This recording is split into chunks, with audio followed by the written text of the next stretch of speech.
जानु परेको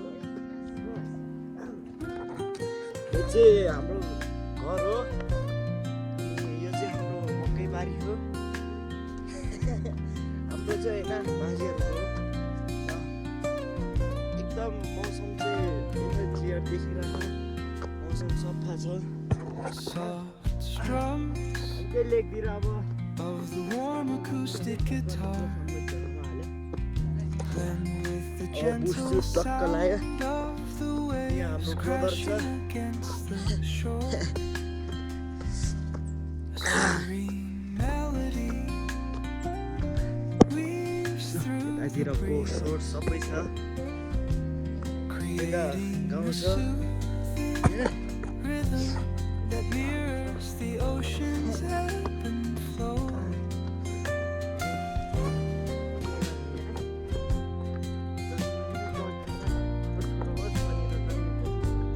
The sound of distant gulls and the rolling tide add layers to the tranquil sense tape of this coastal escape.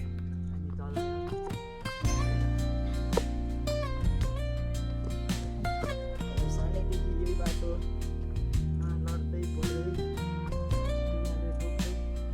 हुर्केको टक्कैमा Music guide यो चाहिँ बौद्ध हिमाल हो into an untouched paradise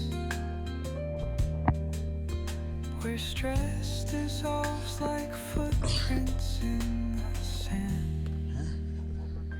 हो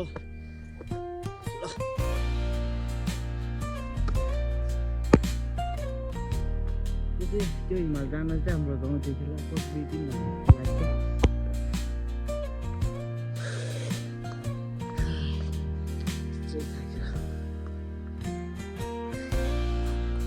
ल गाइस हामी चाहिँ वन छिरिसकेको छ मन्दिर शीत पर्दै रहेछ चराहरू भने कहाँ गयो एउटा नि कर होइन सबै पुसुकै पारिसकेको रहेछ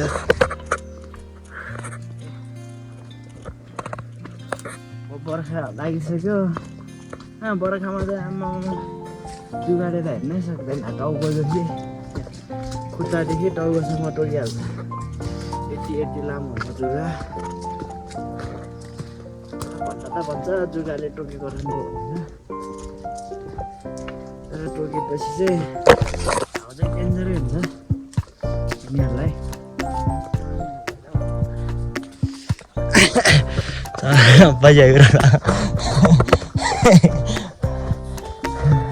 हाम्रो दाइ चाहिँ सुट्टै देख्ने रहेछ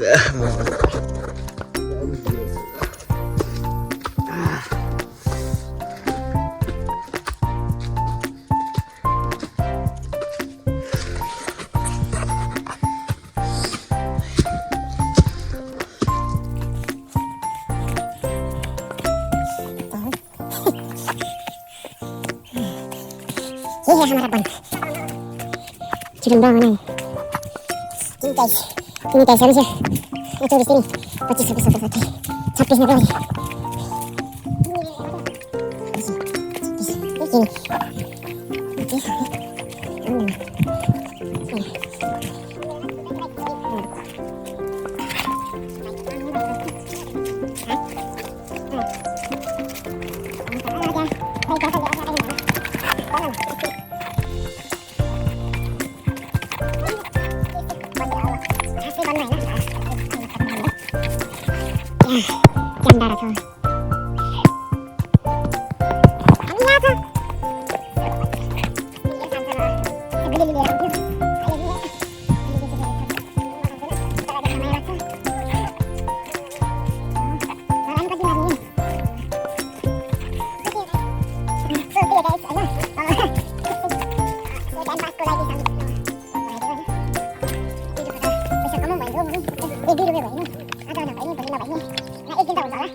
तिर चाहिँ यस्तो घाँस पाइन्छ यो हो हाम्रो घाँस यसलाई भन्छ टाङ्ले घाँस भन्छ हामीले चाहिँ टाङ्ले यो चाहिँ मान्छेले नि खान्छ तरकारी खान्छ यसको पात अनि यसको के अरे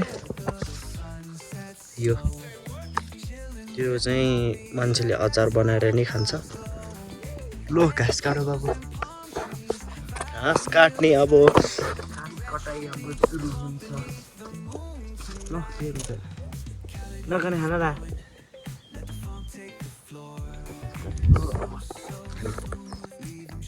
ल गाइस हामी चाहिँ घाँस काट्न लाग्यो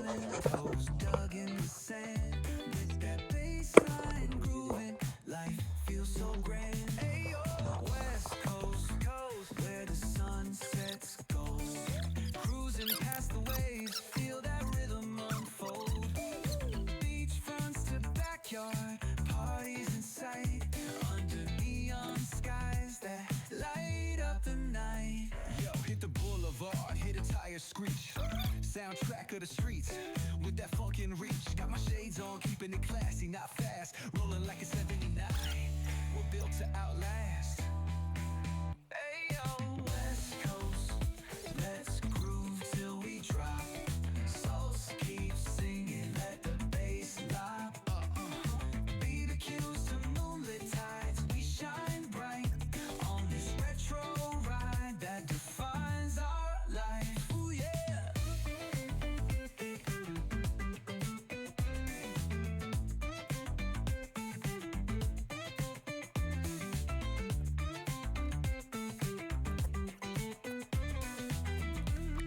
यहाँनिर जिगाले डुलेको अवस्था जिगाले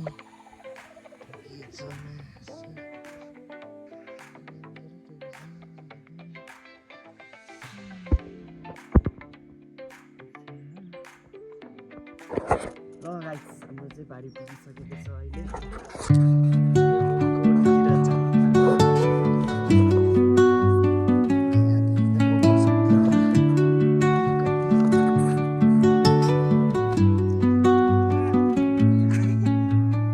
Under the boughs where the shadows play, the wind hums songs at the break of day.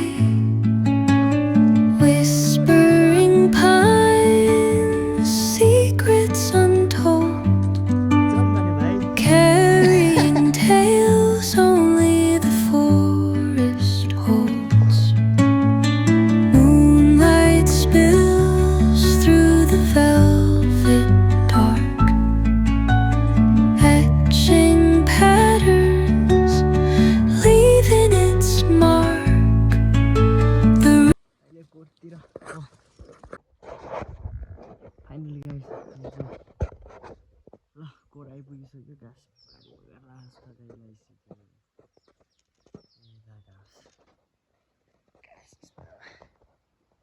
टन्नै रहेछ हाम्रो चाहिँ गाई गोरु भैँसी सबै छ यतातिर कोट चाहिँ यतातिर छ हाम्रो यता हेर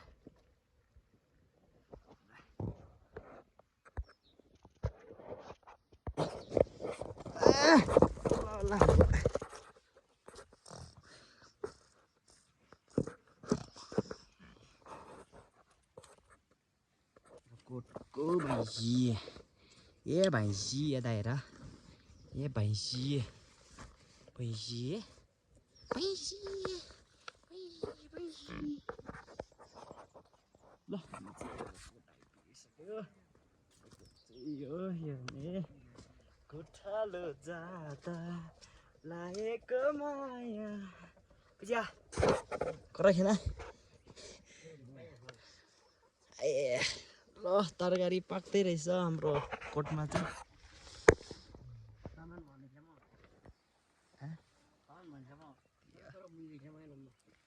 तिमीमा उहाँ हिँड्यौँ न म हाम्रो बाजे यो चाहिँ हाम्रो बाजे है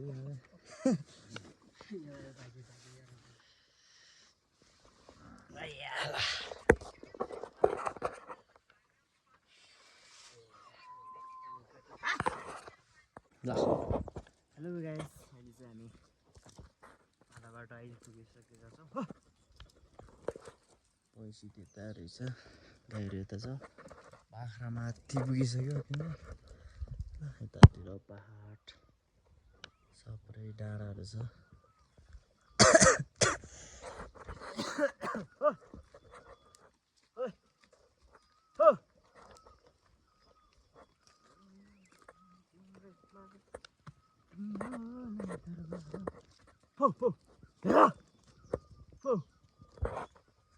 यस्तो छ है हाम्रोतिर चाहिँ।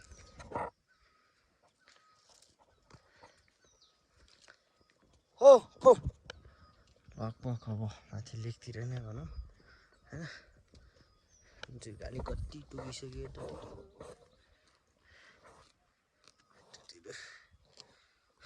हो हो हो हो त्यो पहाडको मुनि मुनि लानुपर्छ।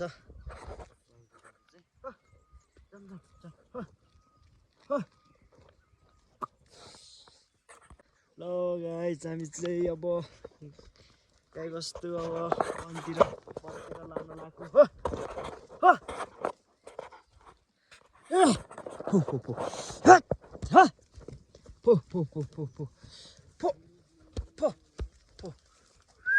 यता भैँसी छ, भैँसी यता बाख्रा दाइले माथि लगिसक्यो। लगभग गाई चाहिँ 16-17वटा छ, भैँसी 10-12वटा छ, बाख्रा 40-50वटा छ होइन हाम्रो चाहिँ।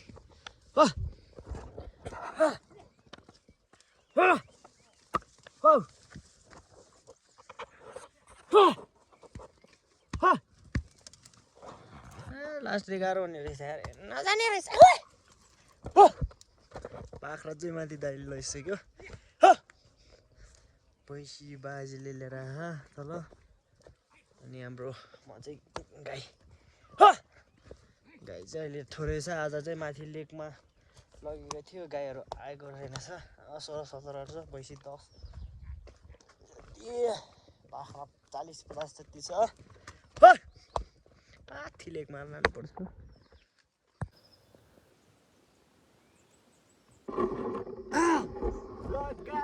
हामी चाहिँ अब घाँस काट्नतिर दाउरा चिर्नतिर है न लागेको अब होइन। कलाएर अब गाई गोरु सब माथि पठाइसक्यो। अब यता